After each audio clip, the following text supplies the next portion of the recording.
나 못 보냈어. 못 보내죠. 그럼 캐치 집에 가서. 구라가 이런 자연에서 살아야지, 친구들이랑.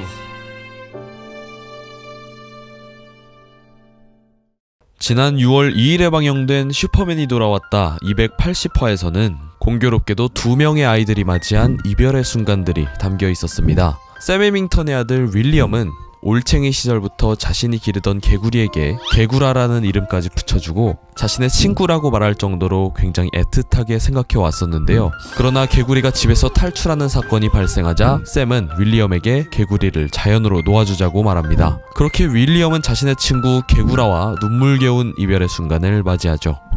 그런가 하면 박주호의 아들 건후는 짧은 시간 안에 친구가 됐던 강아지 코코와 보리와의 이별을 맞이해야 했었는데요. 지인의 부탁으로 하루 동안 강아지 2마리를 맡게 된 건후네 가족. 짧은 시간이었지만 건후가 잠들었을 때 코코와 보리가 그 곁을 지켜줄 정도로 그들은 깊은 교감을 나눴습니다. 그러나 주인이 코코와 보리를 찾으러 왔고 아직 태어난 지 21개월밖에 안 된 이 어린아이는 영문도 알지 못할 이별의 순간을 맞이하게 되죠.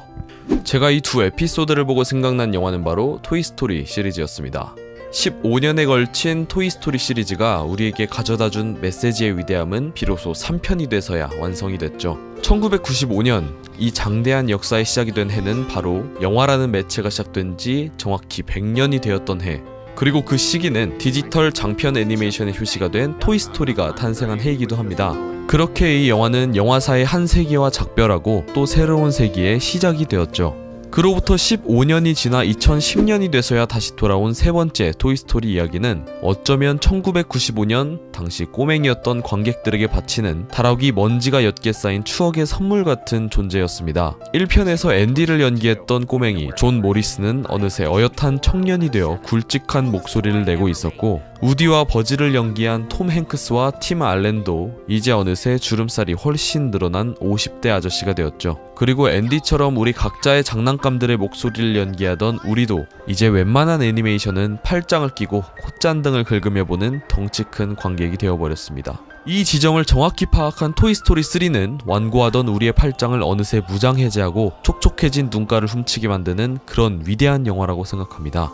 토이스토리는 총 3편에 걸쳐 확고한 주제의식을 던지고 있습니다. 버림받기를 두려워하는 존재들, 누군가의 곁을 지켜야 한다는 사명감, 그리고 함께 살아나가야 한다는 연대와 협동의 의리, 우정, 그리고 사랑. 그러나 이별의 순간은 다가올 거라는 불안감과 이를 받아들여야만 하는 운명의 시간들. 이 영화는 이 모든 메시지를 우리의 동심과 추억이 담긴 장난감에 투영해서 전달하고 있지만 사실 이것들은 우리가 그저 한 존재로서 살아가는 데에도 똑같이 겪는 마음이자 순간들입니다. 저는 우리가 죽을 때까지 익숙해질 수 없는 감정의 순간은 바로 이별의 순간이라고 생각합니다. 심지어 우리는 세상과 작별해야 되는 죽음의 순간마저도 결국 이별이라는 것을 잘 알고 있죠. 우리는 살아가면서 수많은 이별의 순간들을 맞이합니다. 그 대상은 작은 장난감이 될 수도 있고, 반려동물이 될 수도 있고, 사랑하는 사람이 될 수도 있고, 그리고 가족들이 될 수도 있습니다. 사실 만남이란 이별을 전제하고 있기 때문에 익숙해질 법도 하지만 우리가 이 세상에 존재하는 한 버림받는 것에 의연한 존재도, 그리고 이별에 서툴지 않은 존재도 없다고 생각합니다.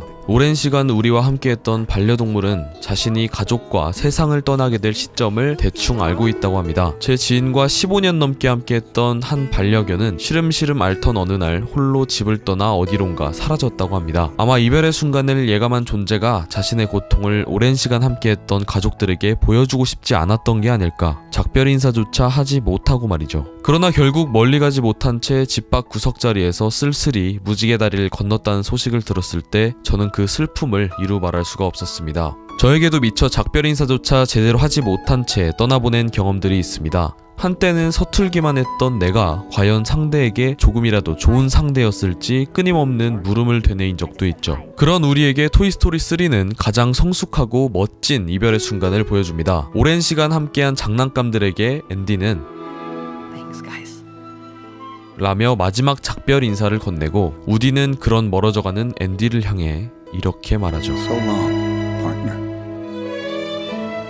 이처럼 가장 멋지고 성숙한 헤어짐이란 미안해가 아니라 고마워라고 말할 수 있는 것이 아닐까요? 예전에 빅식이라는 영화의 리뷰에서 저는 이런 말을 한 적이 있습니다.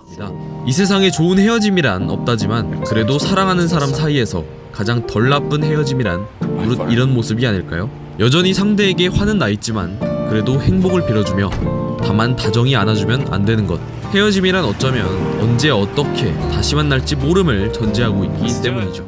우리는 살아가면서 다시 찾아올 또 다른 이별의 순간에도 역시 아플 것이라는 것을 잘 알고 있습니다. 그러나 우리가 이처럼 이별의 순간에 멋지고 성숙한 작별 인사를 해야 하는 이유는 그 이별 후에도 우린 끊임없이 새 출발을 하며 계속 살아가야 하기 때문임은 물론 헤어짐이란 언젠간 다시 만날지 모른다는 가능성을 내포하고 있기 때문입니다. 아까도 말했듯이 우리는 죽을 때까지 이별에 의연하고 익숙해질 수는 없습니다. 그러나 우리는 여러 차례의 이별을 경험한 뒤 결국 우리는 이별이 준 그 상처를 꿰매고 다가올 또 다른 이별의 순간까지 다시 살아가야 함을 누구보다 잘 알고 있습니다. 이동진 평론가는 이 영화를 두고 이런 평을 남긴 적이 있습니다. 어떤 이별은 그저 그들 사이에 시간이 흘러갔기 때문에 찾아온다. 그리고 최은영의 단편집 쇼코의 미소에서는 정말 소중한 관계가 부서졌을 때는 누가 떠나고 누가 남겨지는 쪽인지 알 수 없었다 라고 씁니다. 자신의 친구 개구리를 자연으로 떠나보낸 윌리엄도, 하루 동안 정든 강아지들을 떠나보냈던 건우도, 15년간 함께한 파트너를 떠나보낸 우디도 이날의 아픈 기억을 평생 잊을 수는 없겠지만 이를 통해 이별을 배우고 그 순간을 견뎌 다시 살아가야 함을 배울 것입니다. 장장 15년에 걸쳐 우리에게 멋진 이별의 순간에 대해 알려준 토이스토리 시리즈.